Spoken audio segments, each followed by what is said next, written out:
Pois é, um monte de números, alterações que às vezes para a gente parecem irrisórias, foi de 0,8% para 0,81%. Tudo isso é uma coisa muito complicada e hoje nós temos aqui o prazer de receber Daniel Cequetti e Tiago Inaoka, assessores de investimentos da Manhattan Investimentos, que com certeza tem aí o como explicar para a gente, traduzir do economês para o português, o que, em suma, significa tudo isso. Muito obrigado, sejam muito bem-vindos vocês dois aqui, a Manhattan também, que sempre faz essa assessoria aqui com a gente, sempre muito produtiva. Mas eu começo, Daniel, me permita, o Tiago aí, com você. Realmente o brasileiro passou a ser do cotidiano do brasileiro, o PIB sobe, o PIB desce, vai ter PIB bom, não vai ter PIB bom, a coisa cresceu, a inflação, como é que fica? Dentro do conhecimento de vocês, como é que vocês visualizam esses números até em termos práticos aqui para o cidadão comum? Bom, obrigado primeiramente por estar aqui com vocês, participando da SP Rio, né, e falando com o ouvinte da rádio. O PIB, como todos sabem, influencia na nossa vida, né? O PIB é o que o país é capaz de produzir, né? O que o país gera de produtividade.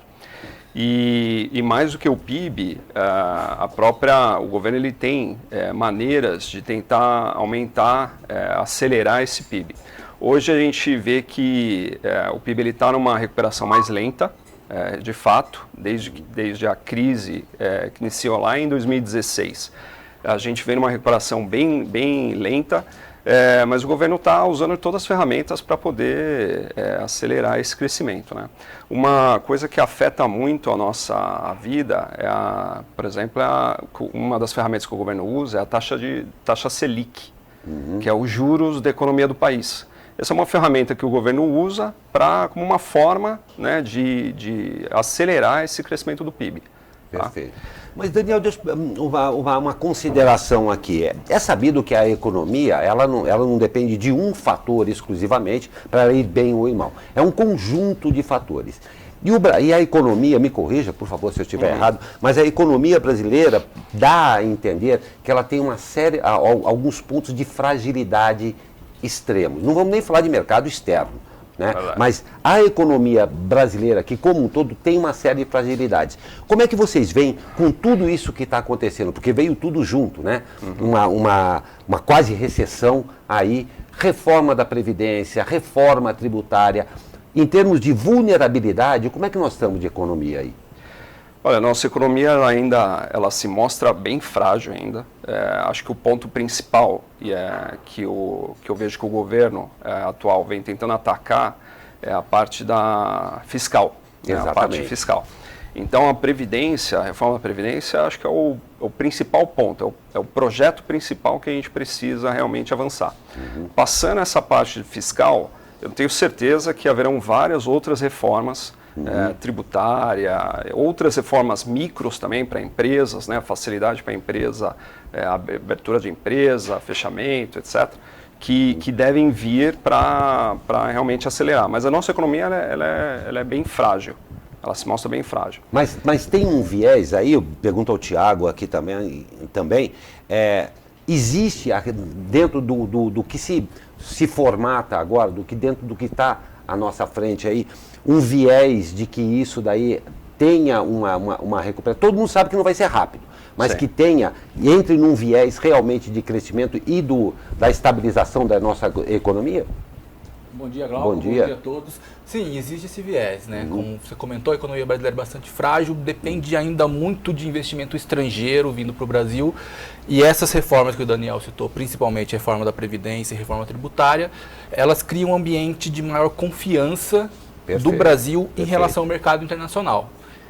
Saindo dessas reformas, vai fazer com que mais dinheiro externo venha para o Brasil e isso deve acelerar esse crescimento.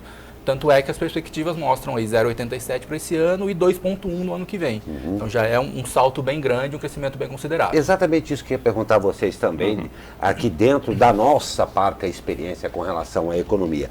Não é bem substancial quando você fala de 0,87% para 2,1%.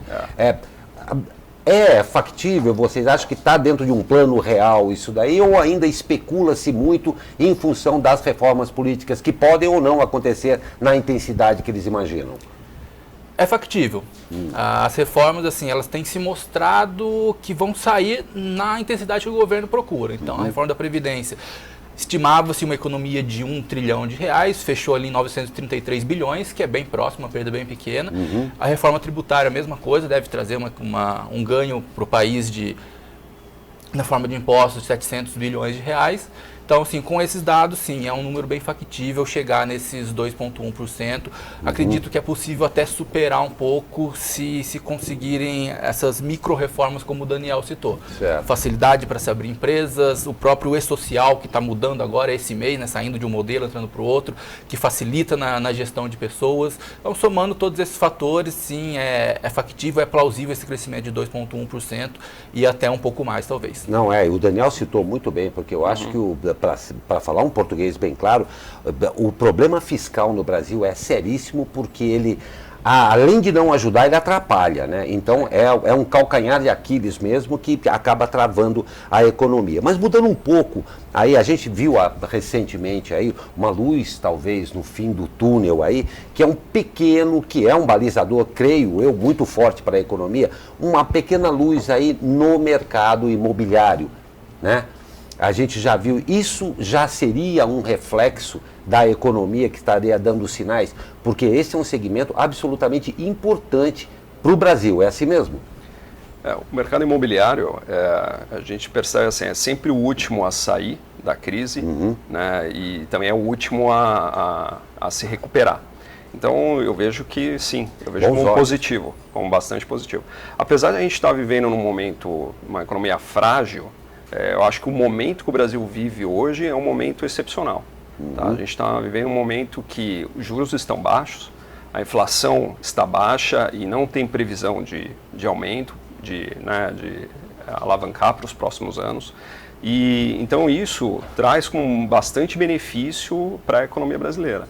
Tá? Então as empresas poderem investir com juros baixos, nós como consumidores podemos consumir, né, um imóvel, um bem mais de longo prazo, com juros menores, isso é muito positivo para o país.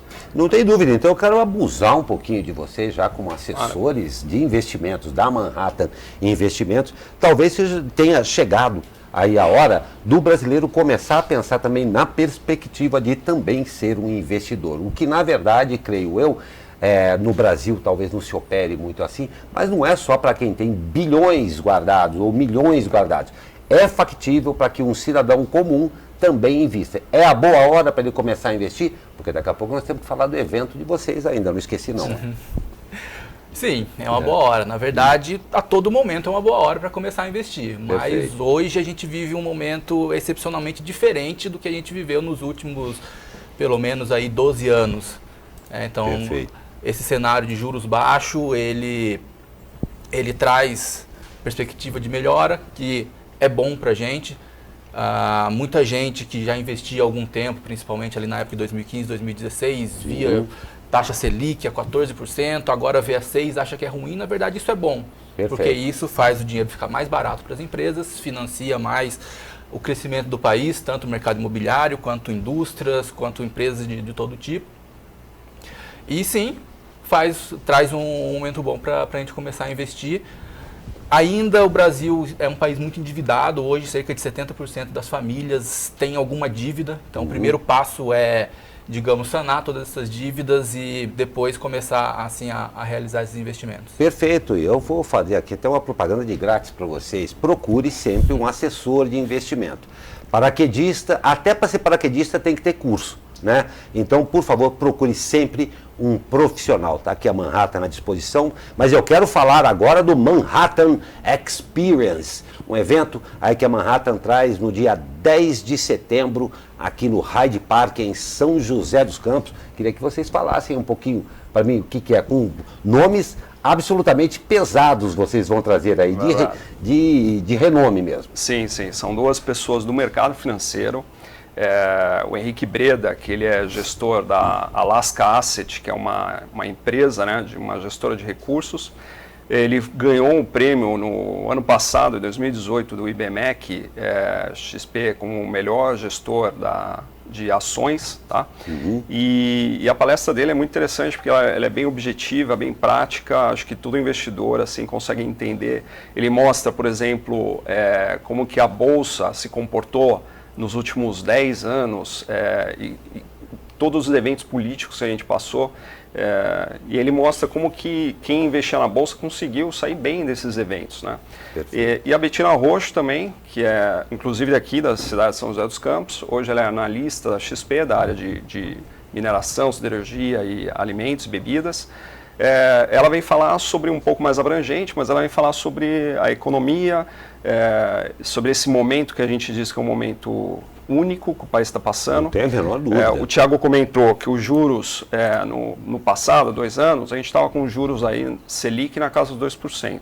Hoje a Selic está a 5,5%. Então, para o país é muito benéfico, né? Para as empresas é muito benéfico. Para o investidor acaba sendo mais difícil. Eu me lembro de uma frase que o nosso ministro da Economia, o Paulo Guedes, ele comentou assim que ele entrou, assim que o Bolsonaro ganhou a eleição, ele falou assim, acabou o paraíso dos rentistas. Por quê? Porque realmente viver de renda, na renda fixa, seria mais difícil. Então a Bettina ela vem falar sobre esse novo cenário. Né? O investidor ele precisa procurar mais, conhecer mais produtos, buscar uma assessoria. Então são assim, nomes de peso e são palestras muito boas mesmo. Olha, eu gostei muito de ouvir o que vocês falaram aí, porque dá uma brisa de esperança mesmo aqui pra gente. O Brasil tem jeito, você falou, um momento muito bom com inflação baixa, as coisas se encaminhando. Já passamos aí, estamos aí, se Deus quiser, finalizando a reforma da Previdência, uma reforma tributária que está bem cotada dentro de Câmara, de Senado e tudo mais, e claro, a reforma fiscal que depende muito, que vai depender muito para o Brasil continuar esse crescimento. E o evento é no dia 10 de setembro, como é que faz? Existe possibilidade de ir? É para convidado? Como é que faz? É um evento aberto para o público, posso passar o site aqui, Glauco? Por favor, tem por lá, favor. eventosmht.com.br, você pode acessar a página do evento, ler um pouco sobre os palestrantes e fazer a compra ali do ingresso. O evento Manhattan Experience, o próprio nome diz, a ideia é dar uma experiência diferente para o participante. A gente quer que o participante saia do evento realmente transformado. Né? Então são 2 palestras de impacto que realmente podem impactar a vida de quem está participando. E mudar, para melhor, né? Mudar para melhor. É muito bom. Mudar para melhor. Então essa é a ideia do Manhattan Experience. É o primeiro evento aqui em São José. A gente já fez esse evento em outras cidades. A Manhattan tem 8, a gente está em 8 cidades, principalmente aqui em São Paulo. E a gente espera continuar a fazer esse evento de forma anual. Perfeito. Olha, eu tenho uma participação aqui pelo Facebook, a Maria Candian, que falou aqui que ela gosta muito da Bettina no YouTube e como ela faz para comprar o ingresso. Sim, como o Daniel citou, né, a compra do ingresso é feita pelo site www.eventosmht.com.br e uma informação bem importante, assim, que a gente escolheu muito bem os palestrantes que trazem uma linguagem simples para o investidor. Excelente. Não é um palestrante que vai falar economic case, usar aqueles dados que a gente não entende, tá? Então é um evento para todos mesmo, qualquer pessoa com qualquer nível de conhecimento em investimentos vai conseguir acompanhar a palestra, vai conseguir entender tudo que os 2 palestrantes estão falando e vai poder ter essa troca de experiência, tanto com os palestrantes quanto com os assessores. Estamos eu e o Daniel aqui representando a Manhattan, mas nós temos uma equipe com 9 assessores atualmente, todos estarão no evento, podendo auxiliar, trocar informações com todos os participantes. Perfeito, eu agradeço demais a presença de vocês, realmente um ótimo toque para um momento muito interessante aí da vida. Como eles falaram muito bem, vamos resolver os problemas que temos e partir para esse novo momento também do Brasil, quem sabe investindo e sempre da maneira correta. Recebi hoje aqui, tive o prazer de conversar com o Daniel Sequete e o Thiago Inaoka, assessores da Manhattan Investimentos. Eu agradeço demais a presença de vocês. E claro, estamos sempre de portas abertas aqui para a gente trazer um pouco de português dentro do economês aqui para o nosso espectador. Tá bom? Eu agradeço muito. Eu que agradeço. Obrigado.